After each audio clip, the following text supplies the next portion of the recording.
Tragedy struck on an Afghan highway when a bus carrying deported Afghan families from Iran crashed and caught fire, killing dozens of men, women, and children. At least 76 people lost their lives in a horrific accident, and among them were 17 children, and this is according to the local officials. The bus had left Islam Qala, a town near the Afghanistan-Iran border, heading towards Kabul when the deadly collision occurred. In fact, videos from the scene show the bus completely engulfed in flames, with thick black smoke rising into the sky, while photos reveal that particular vehicle, charred and burned as bystanders looked on in really shock. Now, this heartbreaking incident is not just a road accident.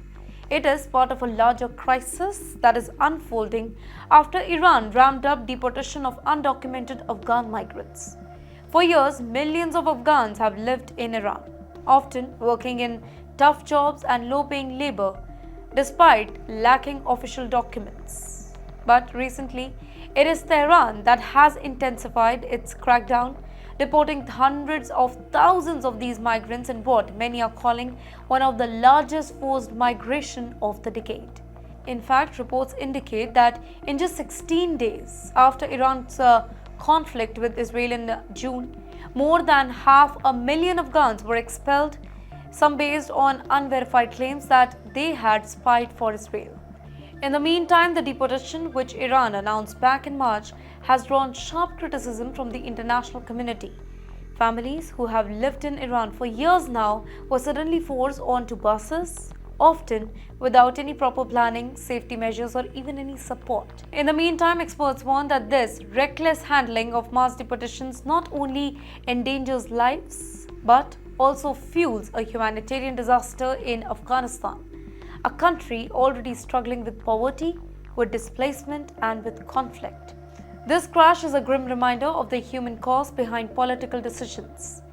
Innocent people, men, women, children, they are the ones who are bearing the burden of geopolitical conflict and bureaucratic crackdown. While Iran claims that it is enforcing its migration law, the international community is raising urgent questions about safety, planning, and ethics of mass deportations. So basically, in the end, this tragedy shows the devastating consequences of forced migration when human lives are treated as statistics. The world is now watching as Afghanistan scrambles to care for the survivors, in fact, recover the victims and deal with the ripple effects of Iran's aggressive deportation policies.